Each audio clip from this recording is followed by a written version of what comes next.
Next on our agenda is a thought-provoking panel discussion with the three pillars of any innovation landscape: an investor, a founder, and an ecosystem builder. Ladies and gentlemen, our moderator today is a true luminary in the world of entrepreneurship and community building. Please welcome the visionary and one of the major driving forces behind transforming Hyderabad into a global startup hub, the illustrious Mr. Srinivas Kolipara, the man that needs no introduction. Sir, I request you onto the dais to introduce the panelists and moderate the session. It's a pleasure to be here on the 8th anniversary of T-Hub. It's great to see so many familiar faces. It's an honor to have these two gentlemen with me. I've known both of them for quite some time. And right now they're representing very different ends of the ecosystem, even though they started fairly similarly. So maybe I'd get Raj. Banyan Nation is a pioneer in the space of plastics recycling and circular economy.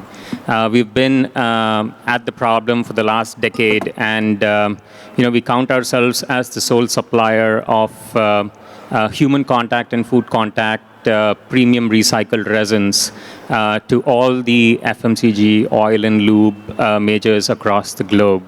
And we were one of the first companies, outside of the SaaS, high-tech, what have you, pedal to the metal manufacturing company that Mr. Jayesh Ranjan and Srini and Jay sort of inducted into T-Hub. And I think it's been a great journey for us, and really happy to see where T-Hub is, and happy to be here. You were also one of the first in the building at T-Hub, in the first building. It's nice to be here. I'm Vamshi. I've been Hyderabadi all through my life, moved back from US here, and I just love being part of this culture, startup culture over here, start journey with my own company, and then right now a partner at Kalari Capital. Lot of interest in actually seeing the Hyderabad ecosystem grow, and just like everyone else here, I think we're all trying to see in what shape and fashion we can actually help grow the ecosystem here. That's just a brief about me. But before you start moderating, Srini, I think I have a few questions for you. I want to make it the other way around because that's not how it works. I know, but being on the moderator is easier. So, no, because I know that you had started off initially with the first T-Hub, and gone through and seen the whole journey and the evolution of T-Hub from the last 8 years. There's so many things that have changed in the 8 years, not just from T-Hub perspective, but the surrounding ecosystem as such, right? So just want to get your thoughts on, how did you see 1.0? How do you see 2.0? Evolution as such, just from an overall perspective. Sure. We've had a lot more than 1.0 and 2.0, right? As typical startups. I mean, T-Hub itself was a startup. I remember when Mr. Mohan Reddy Garu was supporting us right at the very beginning, and PJN from IIIT. We were an incubator at IIIT trying to make a difference. And at that time, Hyderabad wasn't taken seriously at all. Right? We were never mentioned in any article that talked about startup ecosystems, which is surprising if you think about where we are today. But in those days, there was literally a point in time when we were a couple of months away from inauguration, and the minister said, "Do you think we'll fill 50% of the building?" We've come from there to where we are today, which is a long, long way. And as a typical startup, we went through multiple iterations. It may seem like it was a linear journey. It really wasn't. When we first started, there were a lot of very early stage startups. Very few had gone past an angel round, in fact. So our first thing was just how do we just get people into the building? How do we create some momentum for all of the ecosystem that's happening, right? Get a load of events happening. Very quickly, of course, we took off, and there was a lot of momentum. Our first achievement was actually not letting startups move to Bangalore. Every company that raised a round used to move to Bangalore. And so just that not happening was our first win. And then we realized, okay, it's not just early. We have to support the slightly later stage companies. And we had our companies growing, Banyan Nation being one of the examples. And so then we started doing some later stage stuff. We broke up into the different sections where we had international market access, we had incubation, we had our support for other states as well, a whole bunch of things, right? the ecosystem has grown hugely. At that time, I think T-Hub was pretty much the only thing. But one of the things that we created T-Hub as was that we would disappear when we were no longer needed, that the ecosystem was so big that we weren't required. We've not got there yet, but I think we're on that path. Today, there are so many new incubators, accelerators, VCs. There was one VC in the city at the time. Now we've got multiple.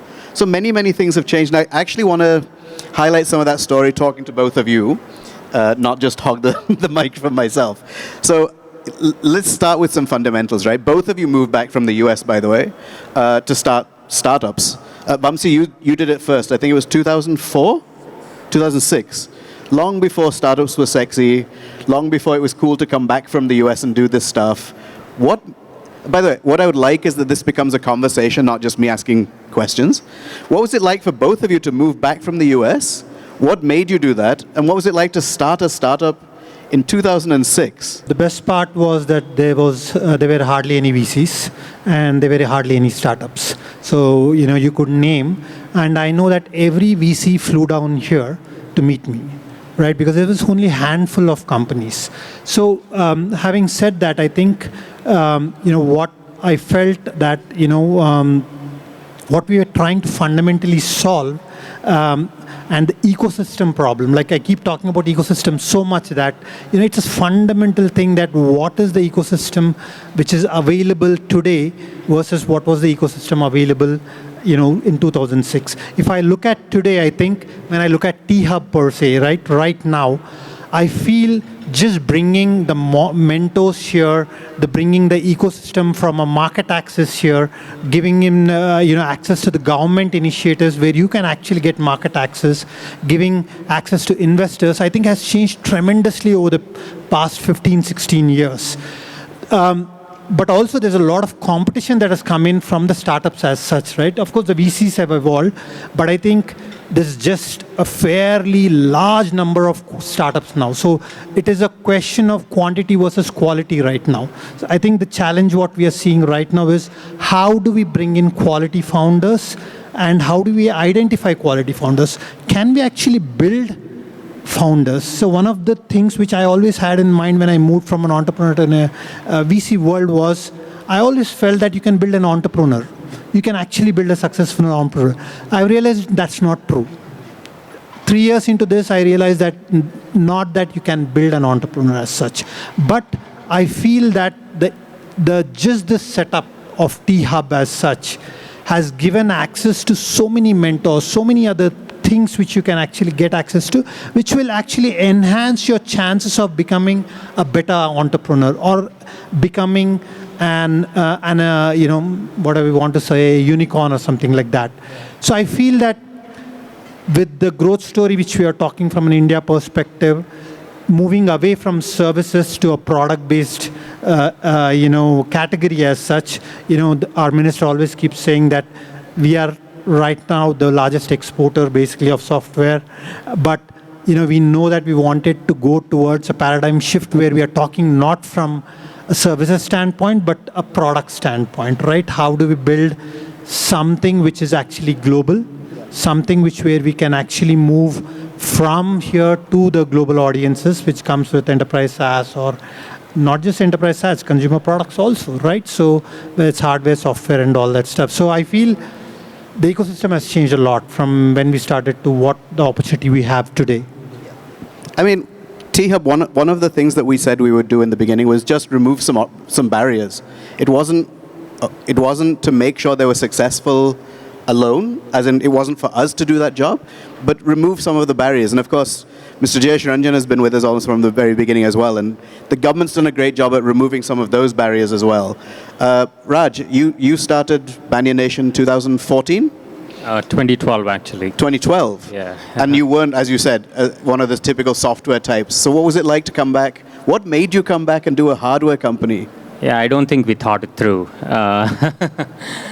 I think that was the advantage. So we were incubated in Columbia's Greenhouse program where Mani was doing his MBA. and the first advice that we got in the program was that if you want to solve a problem in India, then you have to be in India. You can't do it from New York, right? So we just packed our bags and we ended up in Hyderabad and not in Bangalore, simply because we needed a place to crash. And my parents live here, so I'm from here. So, so we're just a bunch of engineers trying to solve a problem and didn't know where to go, so we came back home. I mean, I'm a mechanical engineer, he's an electrical engineer. We were doing a lot of software and wireless communications and everything. But we are really passionate about India and everything that India means to us, right? And we just wanted to solve a problem that matters and mattered, not just for us, but for generations to come, and something very fundamental. And I think we were, fiddling around with a lot of things, and waste management was that one problem. We felt that there was nothing going on, not just in India, but anywhere else in the globe, nothing meaningful. So we just came back to, do discovery on the ground and figure out. And the first person we actually met was Mr. Jayesh Ranjan. We just walked into his office in, APIIC. We were all suited up, and we had just printed, business cards. And he was kind enough, he always is, that he, let us into his office. And I think within a few minutes, he knew that we didn't know what we were up to. So, but he gave us a patient hearing, and he basically told his team to take us around Hyderabad and just understand what was going on in the space, and just one thing led to another, and then after we raised our first round in 2015, that's when he recommended that we come to T-Hub and see what's that like, and what we could leverage and learn, and we've been at it for a decade now, and here we are. So, if you were to start the same company today, what do you think has changed? Is it easier? How would you do things differently today? No, it's absolutely, things have gotten a lot easier and more mature.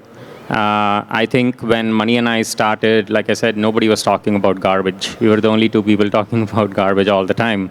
And we were the garbage guys. We went through a dozen pivots, as you know very well, and now we are the pioneer in the space in plastics recycling and circular economy. That's an industry that does not exist, and we are the guys who are building that as we speak. Right, and proof to the pudding, we actually set up a plant here in Telangana. Right, it's in a 5-acre facility that we sort of leased out, and we've been doing this for it's the first commercial facility of its kind in the country, I think we've gotten a lot of help, obviously from T-Hub, because we were able to run so many pilots, be part of so many initiatives that we would not have been a part of. Like MSR was saying, I mean, you have market access programs, right? And you guys babysat us all the way. And I think that's a big deal, right? People used to ask me in the Triple ID campus, how do I get into the building?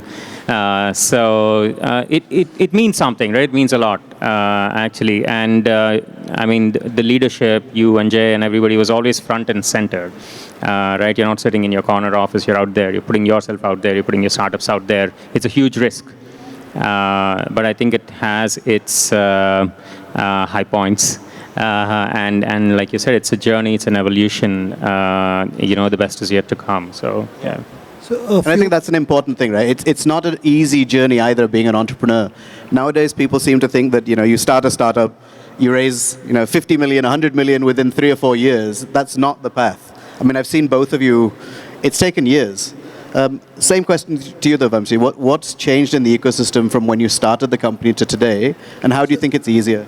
So I think one of the things I really, and I know I can be harping about T-Hub so much, but I really love doing that, because I think, I was just talking to MSR Garu just a couple of months back, right? And I said, the market access you can get today from the government perspective to solve the problems is just amazing, and the reach. So I went to MSR and said, hey, I know that there's so much digitization we can do on Mandis, because I spend a lot of time on agri-tech solutions, right? So I said, what's happening on digitizing the Mandis and all that. he had put me in touch with the agriculture secretary in the next day. I was able to do the meetings in the next couple of days to get a fairly good sense of what is happening in the market, what is the opportunity that exists. Now, can you build a solution for that? It's a monthly turnover of like, say, 100 crores. Can you build a SaaS product to work for that, which can be built through the country as well? So there's a large opportunity to build a unicorn like that, right? But that is only possible today because you are able to get that market access. Similarly, some initiatives which the government has done, which has really helped the startups which are actually here, some of the investments which we have done for companies where they were struggling to get to the next level. The T-Hub fund just jumped in and pitched a bridge round over there, with which they could get to the next round, which is a pretty big round for them to actually scale up. But that intermediary step, which was required for that startup to get to the next level, happened because T-Hub could actually jump in when no one else was able to come and support it. I think those kind of elements, because a lot of things is a 0 to 1 journey is very different, a 1 to 100 journey is very different, and a 100 to 1000 journey is very different. But we know that 90% of the startup fail in 0 to 1 journey just because of the reason that someone is not able to give them the right kind of guidance, which still happens because we look at some companies. We were just talking about a company which we were looking from a T-Hub perspective. They were pitching and just asking, and the amazing companies, right? This guy wants to go build reusable rockets, right? Competing with SpaceX. The ask was like around 25 lakhs just to do a small prototype, whether I can do it. Right now, that kind of a stuff was never happening. People were never thinking that I will build a reusable rocket, right? Which is happening today. Today, they are able to think like that. They're able to get to the access, and they can go to MSR Garu or Jayesh Ranjan Garu and say, hey, you know what, I want access to see how people can help me do this. This is my idea, but I want people who can actually support this idea and build it. And I think that is happening today. I think that's the beauty of the ecosystem today versus how it was. Right. Actually, that brings me to I know you've crossed over to what some people consider the dark side, the funding side, right? But being in Hyderabad, did that impact your journeys at all? Especially in your early days, raising funds being based here and not moving to Bangalore, which is the obvious choice. What was that like, and how has that changed? No, that's a great question, Srini, because I think up until 2020, till we actually built the plant, and people knew that we are not just fly-by-nighters. Everybody assumed that we were from Bangalore. And we were like, no, we're from Hyderabad. So I think there's obviously a huge perception gap, and there's some reality to it as well. But we are a US C Corp, and given that the maturity in the space in which we operate is just coming, right? I mean, we've always led the charge to raise multiple rounds to show that, this is our take on the problem, and this is how we should be thinking about the space and the problem statement, that now a lot of PE and VC funds are coming in, and there's obviously a lot of chatter about climate tech and ESG and what have you, right? I mean, it's no longer, just a byline in a CSR document or greenwashing. It's real. A dozen startups have gotten funded just in the last 3 years on the back of the work that we have done in this space. So I think by and large, there's a lot of maturity in the space. And I think given the infrastructure that, Hyderabad and Telangana have, and the breakneck speed at which things are going, this is something that keeps resonating with Mani and me all the time, is that, you experiment boldly and you scale prudently. And I think that's true of Telangana and T-Hub as well, right? So I think we're taking a very sort of structural approach and a very, very value creation, foundational long game approach instead of, like you said, a 3 or a 5 or a 7 year kind of an exit. And I think definitely a lot more risk capital and patient capital is required, and it is coming. It may not be in large check sizes, but it's coming, and it'll only get better, I feel. That's really good to hear. Vamsi, you've joined one of the top venture capital firms in the country, but they're not based in Hyderabad. You chose to join them. Based in Hyderabad. I'm here. They were not based in Hyderabad, and you chose to be a partner here. Was that easy? And how do we convince more large firms to set up offices in Hyderabad? No, again, just like, how do we convince people to start building companies here? I think, the only way investment is a business, right? So obviously we show returns, and then obviously I think more and more will come. Not necessarily like, since, I've been here, we've made like 4 investments in Hyderabad, right? To see how we can. And I think the key point here is that it's more than the VCs or the ecosystem enablers. It's the founders' ability to go raise capital, right? We have spoken so much about, how you can go out there. I always feel there's a lot of money out there, right? Now, are you able to get to the right kind of investor? Are you able to get to the right kind of angel? Are you able to get to the right kind of mentors who can help you get that check? There is money out there. There are people who are ready to write a check for you. It is the kind of effort you put on to get to that person or that entity to write a check for you, right? Most of the times I see people not taking that very seriously, right? A lot of founders actually take the first rejections and move on. They're not persistent, and they don't think that the world is large enough. If you reach out, there is a check waiting for you. This has been my philosophy all the time. So I feel, when I talk to my colleagues back in Bangalore, there's always like, what is happening in Hyderabad? I keep telling them, you should come see it. And it doesn't take too long like Bangalore. I say it takes 20 minutes to get to that part, unlike 2 hours in Bangalore. I mean, I agree with you. I mean, it's always been the case that a great founder can raise capital. But having them local makes a difference. Like you said, since you've been here, 4 investments have happened. And that's why I was saying, I think we need to get more VCs into Hyderabad. Luckily, we've got a few that have started in Hyderabad now and are working out of here. In fact, Srini Rajagaru was one of the first investors in that space. We've got some great angel investors too, but we need to get more. So we've been talking about what's great about the ecosystem. What more do you think could be done to help startups in your space and hardware in general, I guess? I mean, we have T-Hub and T-Works, but what more do you think we could be doing here? I mean, a lot of experts here, but from our sort of vantage point, building a very sort of traditional manufacturing company, one of the things that we've always had a challenge with is, I think, not just access to capital, but capital that's not expensive. And I think that's the story of India in general as well, right? I mean, whether you want land or you want any other infrastructure, you want public utilities, all that is hard to come by even today. When we built the facility that we are in now, we had to lease, and we could not buy because, real estate is so expensive.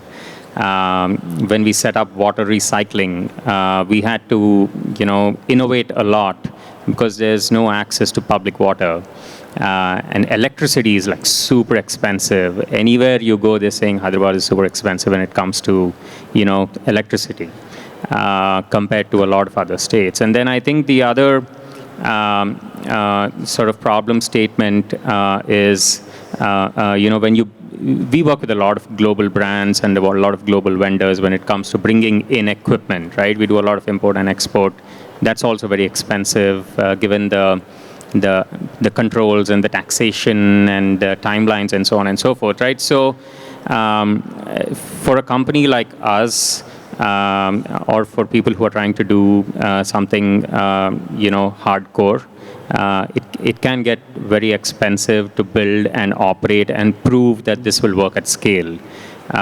So that's something that we are learning even a lot when we travel, in the Western Hemisphere and in Southeast Asia as well, is that, the state is able to give you a lot more for a lot less to be able to get going. And I think, there's a lot of good things happening in terms of us being able to get the right permissions in the right timelines and so on and so forth. But I think the stuff that matters is the stuff that makes it easier and cheaper and more economical to run on a day-to-day basis. I think that's still hard to come by. I know you have a big announcement coming soon, and you're getting chased by multiple states, so let's figure out how to keep you here. What about you, Vamsi? Any thoughts on, what else needs to be done here to take us to the next level? I mean, Hyderabad's obviously grown largely. We have a long way to go. What else? No, I think, see, what we are seeing, Hyderabad, we've always been a pharma capital, basically, right? So I think lot of evolution from health tech perspective can become a hub here.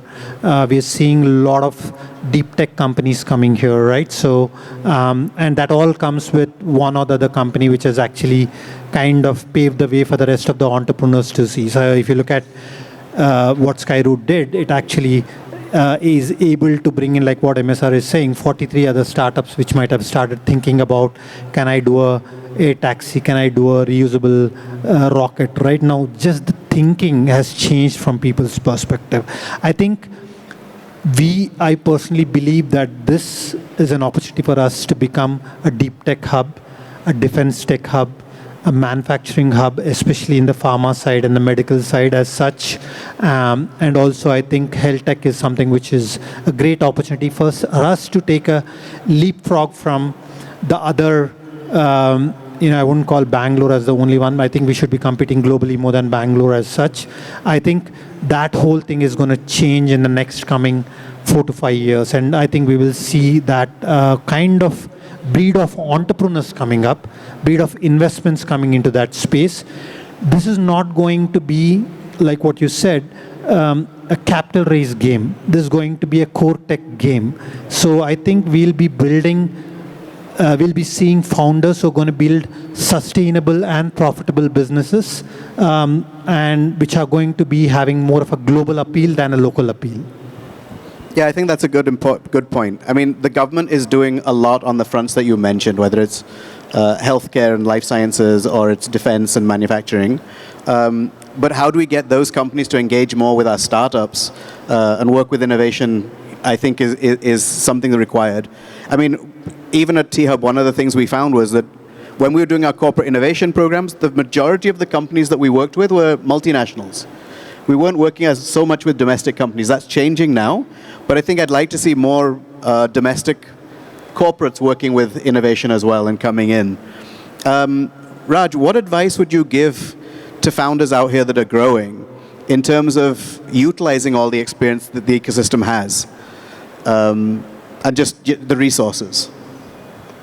Yeah, I mean, we grapple with that all the time. I mean, the way we sort of look at any problem or even the journey of entrepreneurship is it's going to be a series of lows with intermittent highs, right? I mean, you don't let the lows get you down, and just because you had a high or a good day doesn't mean your head is in the clouds. So eyes and ears on the ground and, play the long game, right? And I think like you and Vamshi have also been saying, the problems that you're solving obviously have to be very fundamental and very foundational, very transformative.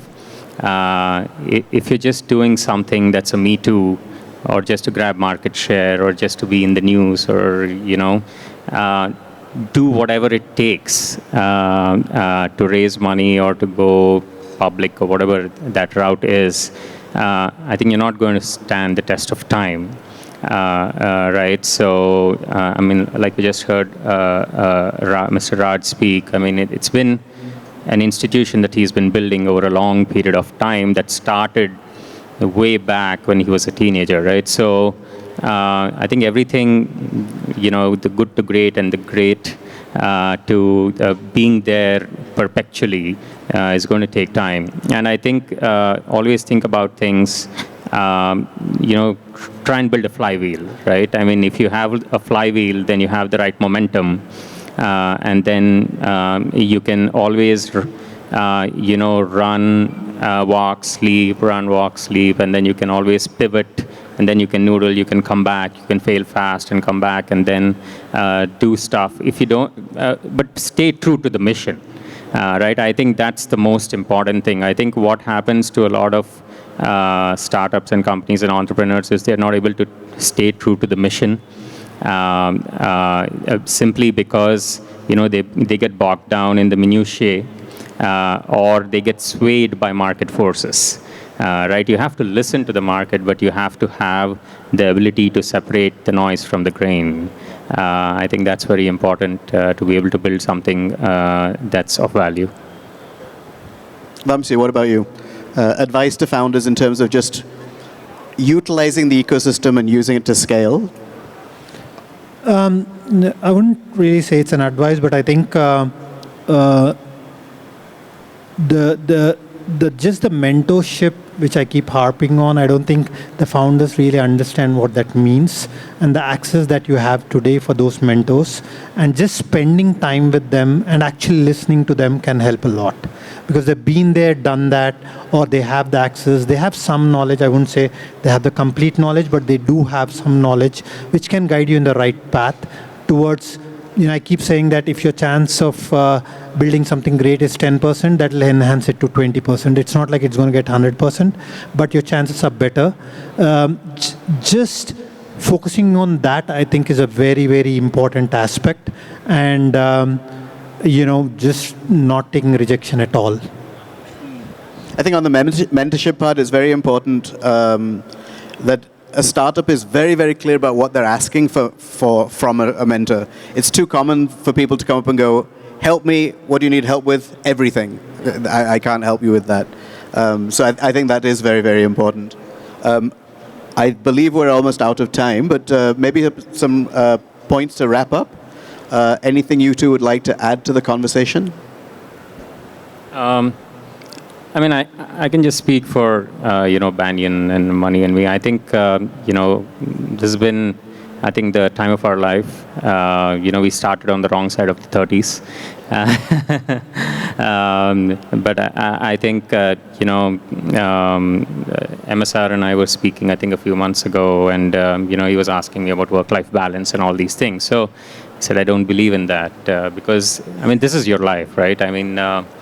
You found your calling, you found your purpose, and now we're trying to build an organization which is going to outlast us and lay the foundation stone for a lot more Banyans to come, because this is a problem that's going to be beyond our times. I think, T-Hub and Hyderabad and Telangana have been great for us because it has given us that calm time to focus and stay true to our mission. So I'm really looking forward to the journey ahead. Vamsi? No, I think I'd like to congratulate the government and MSR and Ranjan Garu for creating this ecosystem. And I think I just feel it's just starting for startups, I look at T-Hub as a startup. I think this might be Series A for T-Hub. There's a long way to go, and I'm sure we'll get there. But congratulations on getting us this far. I think I just want to say to all of the people here who are ecosystem people, you're here, so clearly you're engaged. But please keep engaging. If you're an investor, keep looking at Hyderabad startups. If you're an incubator accelerator, keep doing this stuff as well. If you're a successful founder like Raj from Zaggle, keep investing into other startups. Don't just do your own thing. And I know you do a lot of that. I want to thank the board that's been there from the very beginning. You've been an incredible support. And I want to thank MSR and the entire team right now at T-Hub for doing a phenomenal job and keeping up the great work. You've taken it way beyond what we did in the beginning. So thank you for that. To stay informed about the startup ecosystem, subscribe to My Startup TV.